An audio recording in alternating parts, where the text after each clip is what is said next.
हितवावे तरी दंबदुरी ठेवा चित्त शुद्ध सेवा देवाची ते आवडी विठ्ठल गायजे कांती अडभ्यते तिला बघा अनेकांतरी न द्यावी वसती अनेकांतरी न द्यावी वसती करावी शांती वासनेची आवडी विठ्ठल गायजे कांती अडभ्यते तिला बघा तुका म्हणे भानाचे निर्वाणीचा वाऊगी देवाच्या विसरू नये आवडी विठ्ठल गायजे कांते अभ्यते तेला बघा पांडुरंगा करो प्रथमा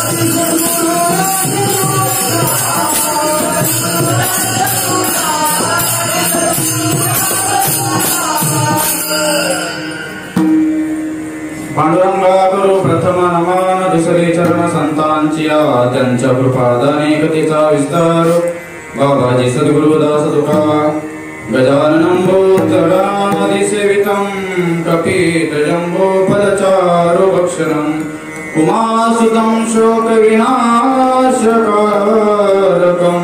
नमामि विघ्नेश्वर पाद पंकजं ज्वंत प्रविश्यमवाच विमां प्रसुप्तां संजीवयत्ते कृतशक्तिधर स्वधाम्ना अन्यांश हस्तचरण श्रवणत्वगादीन् प्राणान् नमो भगवते पुरुषाय तुभ्यं विठ्ठल विठ्ठल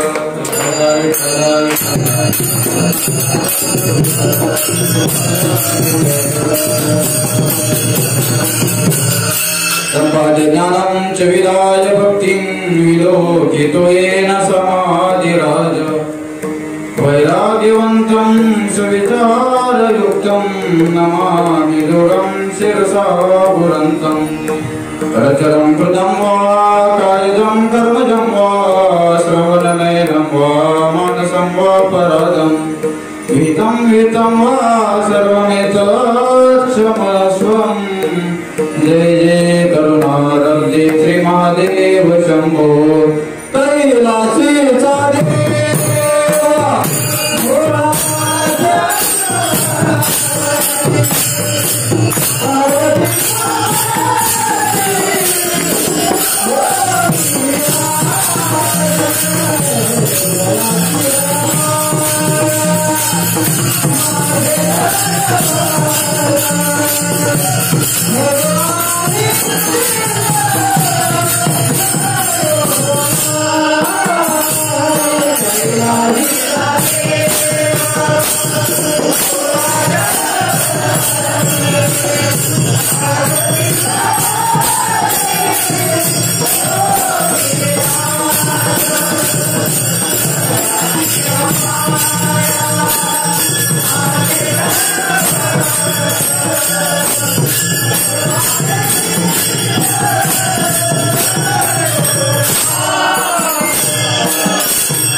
पार्वती तापती योगीराज तयाचे पाया माझे दंडवत वडवानी चित्त जळामी जयांची केलेला स्मरण होय सकळ विद्येचे अधिकरण ते जीवन श्री चरण ते श्री गुरूंचे नमस्कार आता अभिनव विलासिनी जे चातुर्य अर्थ कला कामिनी ते शारदा विश्वमोहिनी नगलिम्या रायगडी मंदिरे वचे माझा राजा चरणाची अर्पितो अजन्मयी काया जगदीश्वरांशी जोडली ज्याची ख्याती प्रथम वंदितो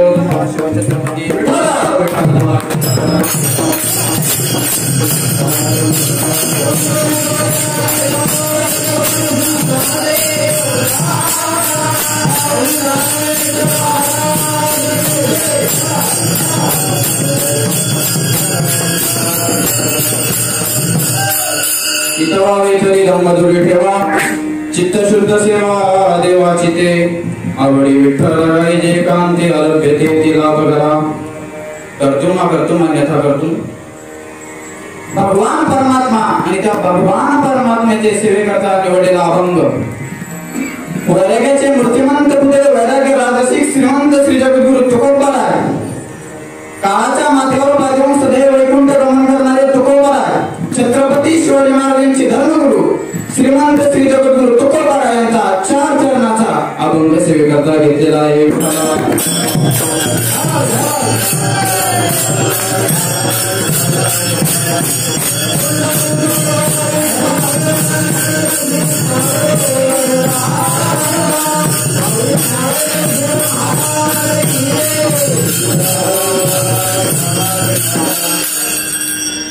सेवेला स्वरात पुढे थोडासा परिहार द्यायचा तो म्हणजे असा की सर्वांना माहित आहे परंपरेने चालू असणारा 4थ्या वर्षाचा सालावरोटी कीर्तन महोत्सव आणि या कीर्तन महोत्सवामध्ये क्रमांकाने आलेली सेवा तसेच गुरुवर्य हरिभक्तपरायण गाथामूर्ती बाबांना वंदन करून तसेच पद्मकर बाबा असतील सुदाम बाबा असतील स्वप्नील बाबा असतील गोवाजी असतील शिंदे बाबा असतील सर्वांना वंदन करून माझ्या मातेपित्यांना वंदन करून गुरुवारी हरिभक्तपरायण वैकुंठवासी मृदुंग सम्राट सोपान महाराज यांना वंदन करून तसेच रमेश महाराज गुरु यांना वंदन करून सेवेला सुरुवात करतो. विठ्ठल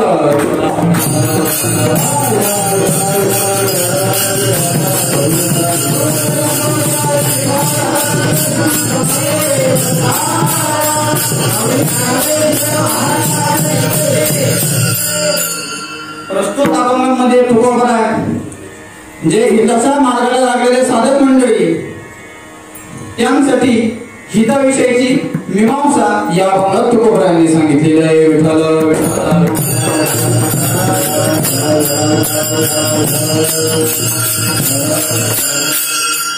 हा अभंग जरी साधारण असला तरी असाधारण अशा प्रकारचा महत्त्वाचा आहे. असाधारण असा उपदेश या अभंगात तुकोबारायांनी केलेला आहे.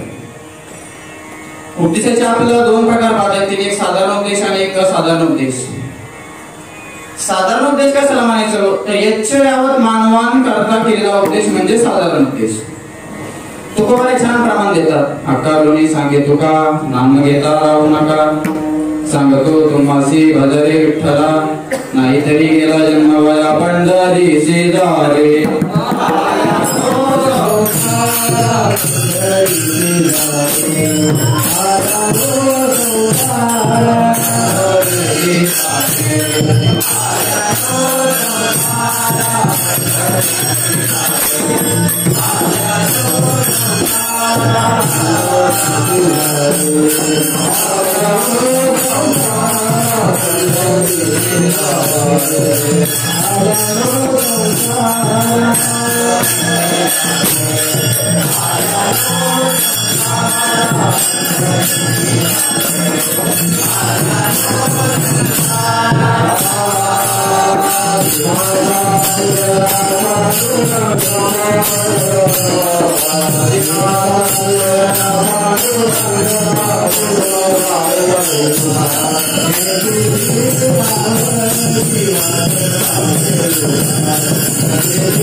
त्याच्याकरता केलेला उद्देश म्हणजे असाधारण उद्देश. साधकाची दशा उदास असावी, उपाधी नसावी अंतर्बाह्य, हा झाला असाधारण उद्देश. विठ्ठल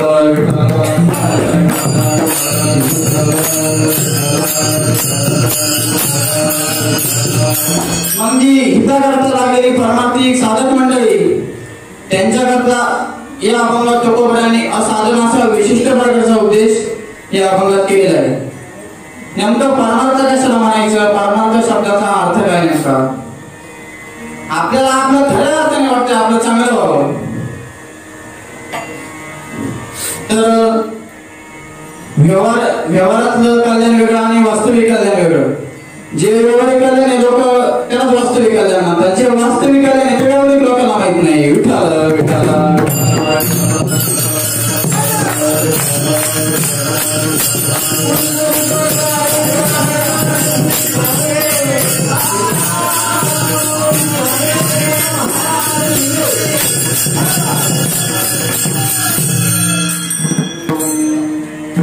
व्यावहारिक कल्याण म्हणजे काय हो? तर पैसा मिळणं, पैसा मिळवणं, मानमान्यता मिळवणं, मानमान्यता देणं, हे व्यवहारिक. मग वास्तविक कल्याण काय हो? वास्तविक कल्याणाचं स्वरूप काय? वास्तविक कल्याणाचं हित काय? वास्तविक कल्याणाचं स्वरूप काय? वास्तविक हिताचं काय स्वरूप आहे?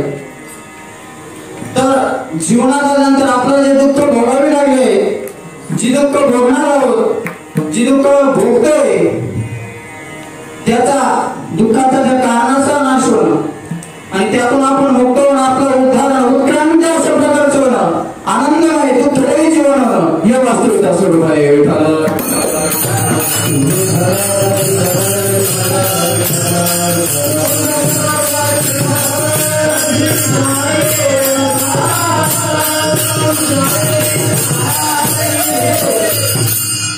मग अशी जी साधक मंडळी हिताच्या मार्गाला लागलेली आहे, मग ती संन्यासी असो, वानप्रस्थी असो, ब्रह्मचारी असो किंवा क्षत्रिय असो, कारण मुळात मानव देह हा कल्याणाच्या प्राप्ती करत आहे. तो कोणत्या जाती जन्मलेला आला आणि कोणत्या वर्णात जन्मलेला आला याची काही घेणं देणं नाही आपल्याला. मग आपल्या मनात कधी काही असा संशय येतो, तो या जातीचा आहे, या वर्णाचा आहे, याचा अधिकार नाही, हे संशय आपण आपल्या मनाने उत्तर करण्याकरता करून घेतलेले आहे. मूर्खपणाची कारण आहे. विठ्ठल विठ्ठल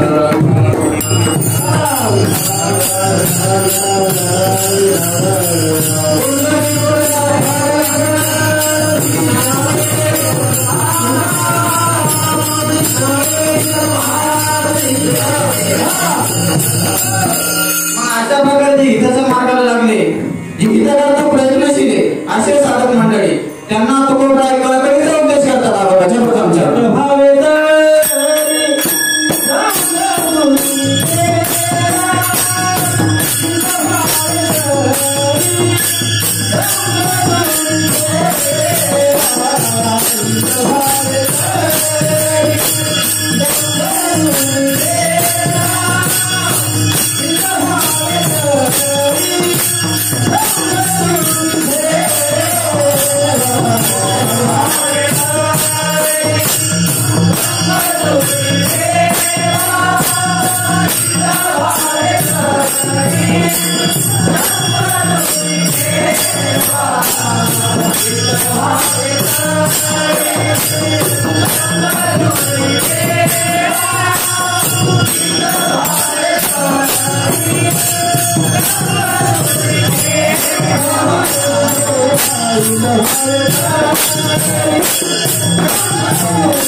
शुद्ध सेवा देवाची जे हिताच्या मार्गाला लागले त्यांना तुकोबराय उपदेश करतात.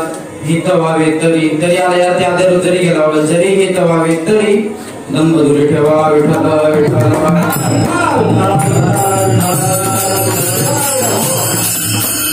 सगळ्यांना वाटतं आपलं हित व्हावं, कुणाला वाटते आपलं वाटलं तर सगळ्यांना वाटतं हित व्हावं. मग तुकोबराने तरी हा शब्द कामध्ये घातला असेल विठ्ठल विठ्ठल विठ्ठल.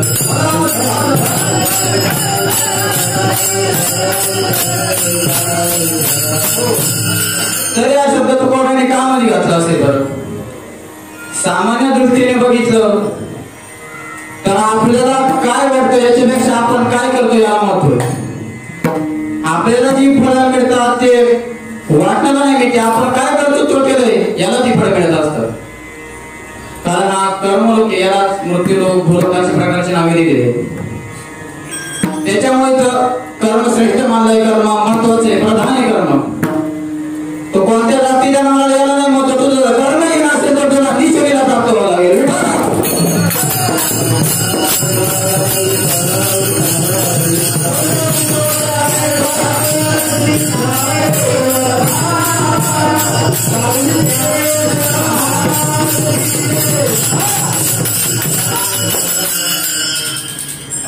कर्म महत्व सांगते. ज्ञानोबा एक कष्ट म्हणतात वाचून घेते की त्याने भ्रांत नाही सम्यक येत कर्माची फलसूचक मनुष्यलोकी येत. मनुष्यलोकी कर्म साधारण वाटलेलं आहे. आपण काय करतो याला नाही आपल्या वाटण्याला किंमत आहे.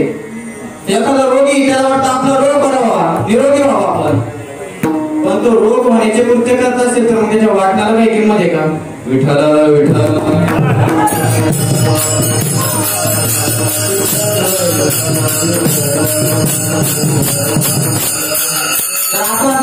आपल्याला काय वाटतं याला नाही आपण काय करतो याला म्हणतोय. आपल्याला जर आपलं हित करून घ्यायचं असेल आपण जर कर्म त्याच्या विरोधात जर करत असेल तर आपल्या वाटण्याला काही किंमत नाही. तुला चांगलं होते तुझ्या वर्तनामुळे होते तुझ्या अनुष्ठानामुळे होते तुझ्या कर्मामुळे होते. विठ्ठल विठ्ठल.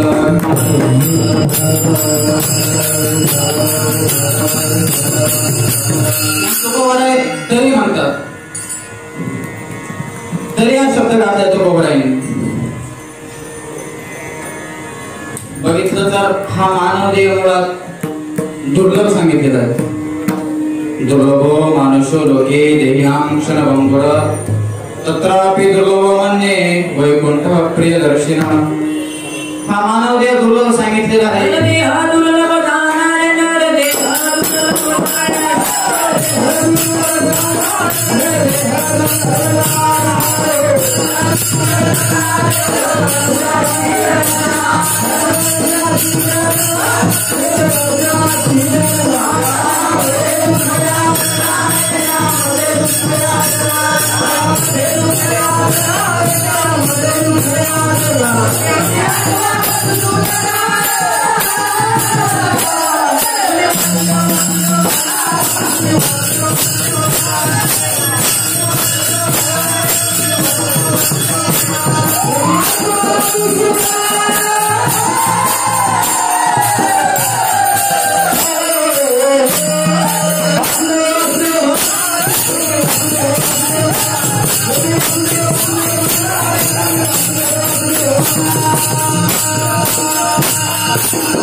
मनुष्य दुर्लभ सांगितलेलं आहे. मग तुकोबाराय तरी म्हणतात महाराज तरी ना भरपूर महत्व आहे. थोडा तरी का म्हणते तुकोबाराय? आपण काय करतो याला नाही, आपण काय करतो याला म्हणतोय, आपल्या वाटण्याला म्हणतो नाही. विठाल विठाल विठाल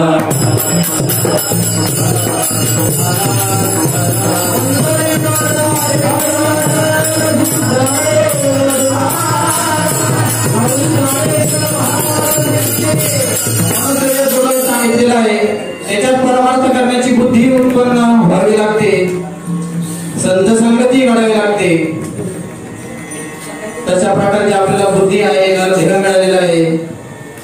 कदाचित आपल्याकडून संत संगती पण घडलेली आहे. म्हणून तुकोबरा तरी मात्र याचं वाटोळं होऊ नये म्हणून तरी विठाला विठाला विठाला.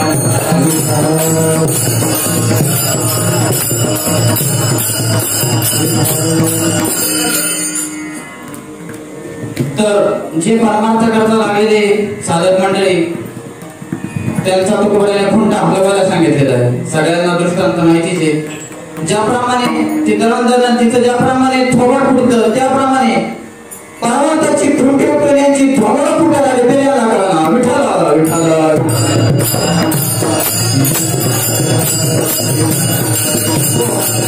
कोणाची परमार्थ करणाऱ्यांची तसं घडू नये. मग तुकोबराने तरी घातले का याचं वाटोळं होऊ नये म्हणून जर हित व्हावं असं वाटेल असेल तर विठाला विठाला.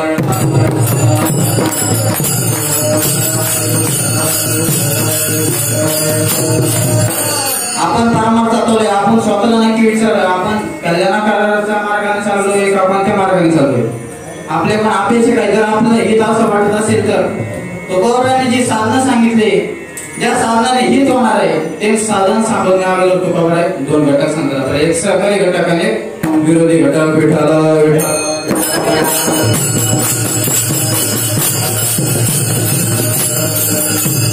घटकाचं ज्ञान महत्वाचं आहे. सहकारी घटक हा मदत करणारा असतो आणि विरोधी घटक म्हणजे प्रतिबंधक. सहकारी म्हणजे अनुकूल आणि विरोधी म्हणजे प्रतिकूल. तर विरोधी घटक म्हणजे त्याचा नामनिर्देश तो कोण करतात, तो म्हणजे आहे दंभ. विठाला विठाला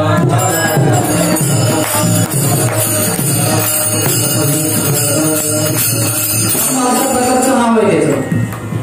माऊली ज्ञानोबा म्हणतात पैसा दष्टा दष्टाचा सखा धर्म तो झालो फोकारे दिले का तरी तारिका तोची लोका लागी होय.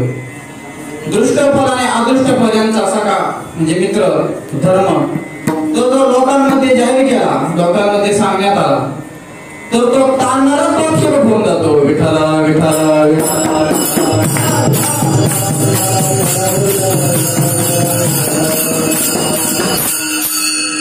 याच्या पुढे जाऊन आपल्याला म्हणतात म्हणून वाचेचा चौबारा आता या धर्माचा प्रसारा धर्माची तो अधर्म होईल तो दंभ जाणे. म्हणून वाचेचा चौबारा धर्माचा पसारा घातल्या. वाचेच्या चौबाट्यावर धर्माचा म्हणजे पुण्याचा प्रसार केला असता ते पुण्य ते शिल्लक नाही, त्याच्या पापात रूपांतर होतं. विठाला त्याला धर्म असे म्हणतात. विठाला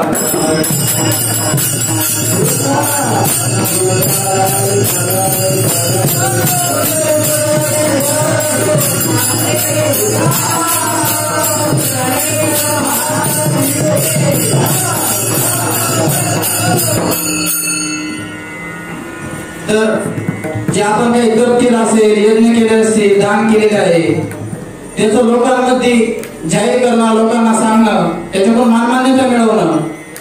नावरा म्हणतात जैसे आपली जननी नग्न धावी जनी की तीर्थाची परिवर्तनी कारण होय. आपली जननी लोकांमध्ये जर अपमानित केली गेली तर ती तीर्थ सोडून पतनाला कारण होते. बाबांनी सांगितले आई वडील हे सर्वात मोठी तीर्थक्षेत्र.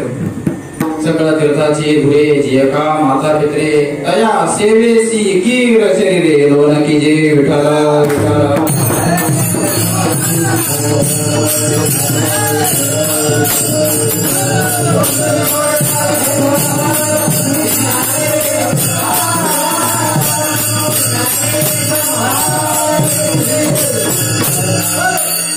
ती जणांनी आपण जर लोकांमध्ये अपमानित केली गेली तर मग तुकोबरा म्हणतात या दंभाला तुकोबरांनी दूर ठेवायला सांगितलेलं आहे.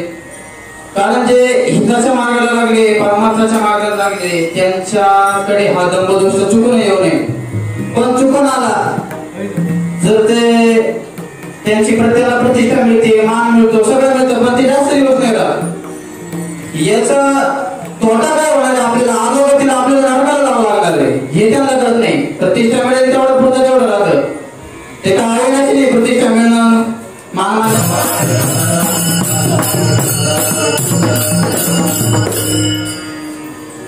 प्रमाण काही आठवण ना तुझं भाव आहे देव तरी असू नको भाव विठाला विठाला.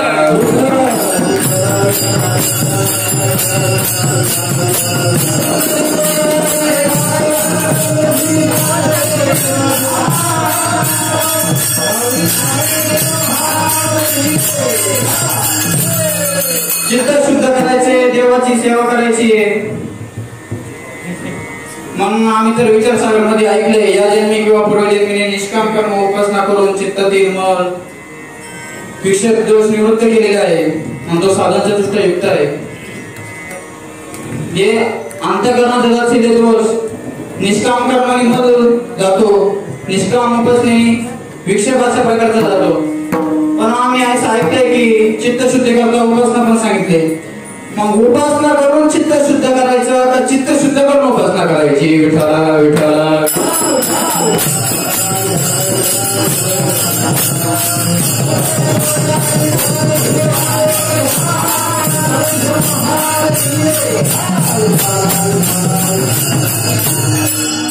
बाबांनी सांगितलेला दृष्टांत सगळ्याला माहिती. शेतकऱ्याचा ऊस लावला त्यांनी. ऊस लावल्यानंतर तो हिरवागार झाला, पाऊस चालू होता. काही काळ पाऊस गेल्यानंतर पाणी कमी पडलं. तिने बोर पाडल्यानंतर बोर पाडलं, दैवाने त्याला बोरला पाणी पण लागलं. तिने मोटर आणली, मोटर टाकली, सगळं व्यवस्थित झालं. पण मोटरतून पाणी बाहेर गेलं. तिने दुकानदाराला फोन केला. तो म्हणे साहेब मोटर काय चालू व्हायला? तो म्हणे मोटरीत पाणी भरला का? अरे येड्या, मोटरीत नाही, उसाला पाणी भरायचंय मला. तो म्हणे आधी मोटरीत पाणी भर, मग तेव्हा ते पण पाणी. विठाला विठाला विठाला.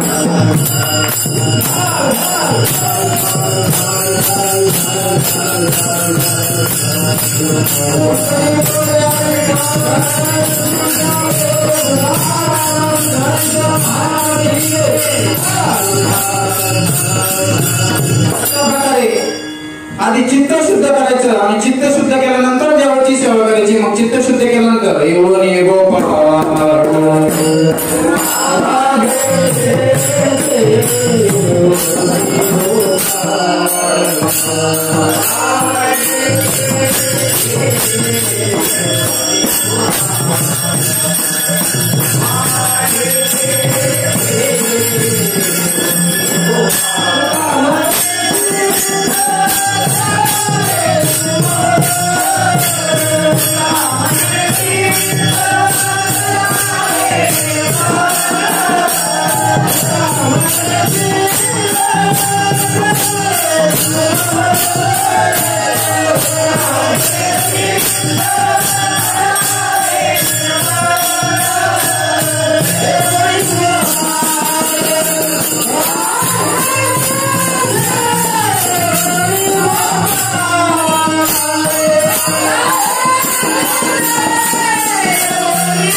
दंभदूर केल्यानंतर चित्त शुद्ध केलं.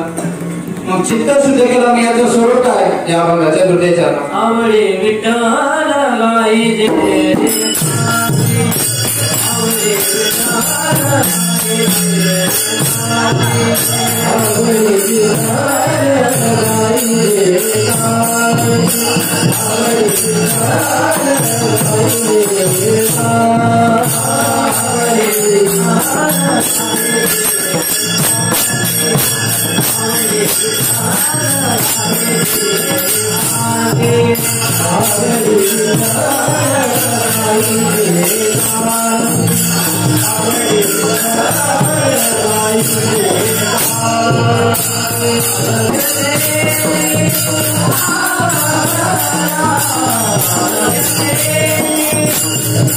Ah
सेवा करायची, चित्त शुद्ध करून करायची, दंगला जोर ठेवून करायची. याचं स्वरूप तुकोबांनी दुसरे त्यांना सांगितलं. आवडे विठ्ठल गायचे एकांती आलं तेथे ती लाभ करा. आवडी विठ्ठल, विठ्ठलाला गायचे, आवडीने गायचे, एकांतात गायचे. कुठं गायचे? एकांतात गायचे. कसं गायचे? आवडीने गायचे. विठ्ठल विठ्ठल विठ्ठल.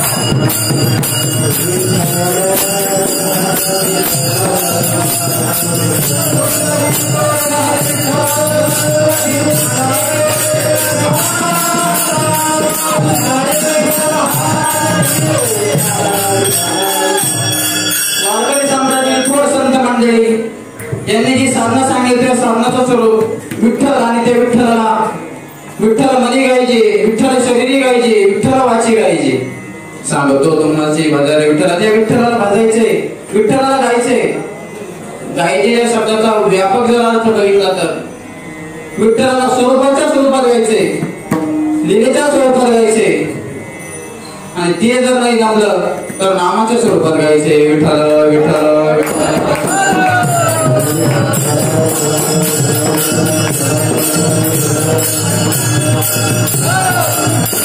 परंतु विठ्ठलाला गायचे, रामकृष्ण हरी म्हणून गायचं, ओम नमो भगवते वासुदेव म्हणून गायचं.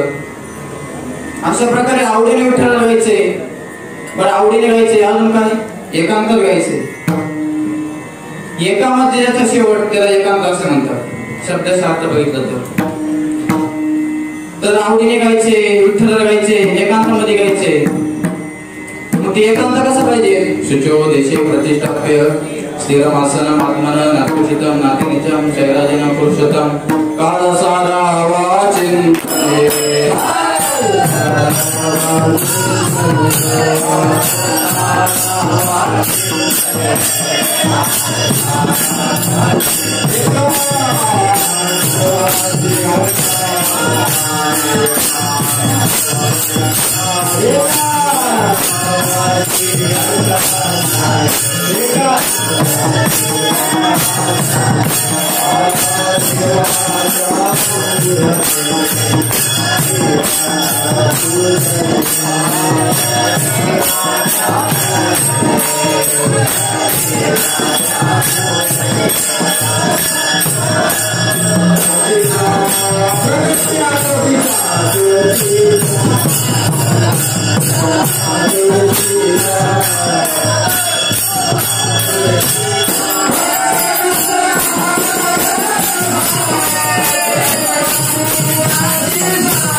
एकांतवासी गंगास्नाने देवाच्या पूजने प्रदक्षिणा तुळशीच्या युक्तहार व्यवहार एकांतवासी गंगास्नाने चिंतने काळ सारावा विठ्ठल विठ्ठल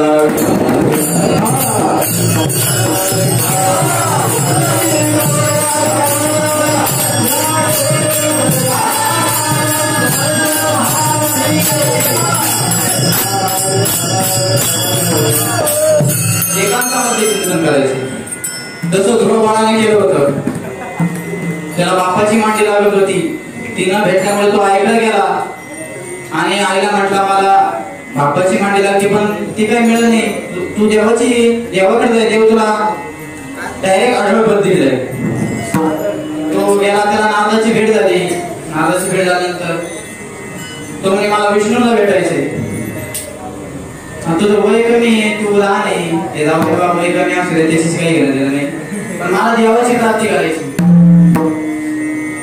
तुला तप करावं लागेल, सांगा ना तर करतो मी. ओम नमो भगवते वासुदेवाय. हे 14 अक्षरी अक्षरी ध्रुव. तुला तप करावं लागेल, ते पण एकांतामध्ये करावं लागेल. अशा प्रकारे विठ्ठलाला गायचं, आवडीने गायचे, एकांतात गायचं. मग असं नंतर तरी गायल्यानंतर काय आलभ्य ते लाभ करा. अलभ्य अशा प्रकारचे लाभ प्राप्त होणार. मग तो वैराग्याचा लाभ असेल, भगवत प्रेमाचा लाभ असेल, भगवत प्राप्तीचा लाभ असेल, विवेकाचा लाभ असेल. कितीही पैसे देऊन कोणताही लाभ न प्राप्त होणार अशा प्रकारचे लाभ आहे. मग तुकोबरायाने हे जो याकरता दंबदूर ठेवायला सांगितला, देवाची सेवा करायची, मग चित्त शुद्ध करायला सांगितलं, विठ्ठलाला गायला सांगितलं आवडीने एकांतामध्ये. आणि अलभ्य असे लाभ प्राप्त होतात. याचा विशेष उल्लेख अभंगाच्या 3ऱ्या चरणात सांगतात.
चित्त शुद्ध करून देवाची सेवा करायची याचं स्वरूप 3ऱ्या चरणात सांगतात.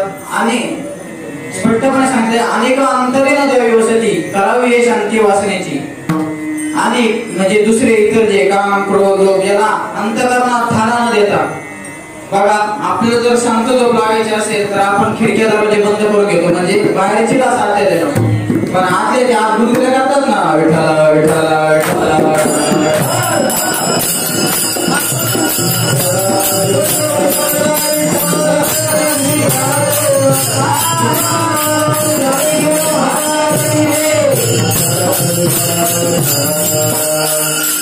तसं इंद्रियाची द्वारे बंद करून सर्व इंद्रियांनी संयम मनो बुद्धी निवृत्तीचे इंद्रियाची दार बंद करून काम क्रोध लोभ विकारांना अंतकरणात न थारा देता अनेकांतरी न देवस्ती आणि वासनेची शांती करायची. मग वासनेची शांती झाल्यानंतर आपण हिता करता कल्याणाकरता जो शेवटचा एक बाण सांगितलेला आहे, ज्या आपण याच्यात होते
देवाच्या वेशून गीताच्या कल्याणाकरता शेवटचा असा प्रकारचा भाग सांगितलेला आहे.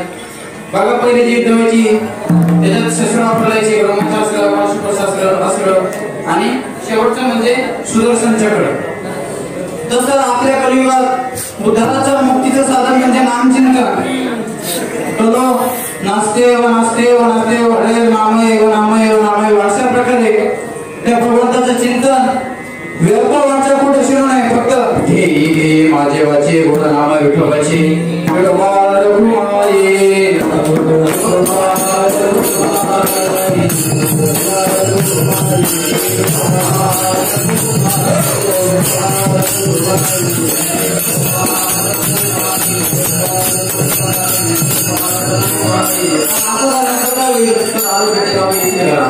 तुका मने बाणा निर्वाणीच्या भावगीतेवरच्या दिसून आहे.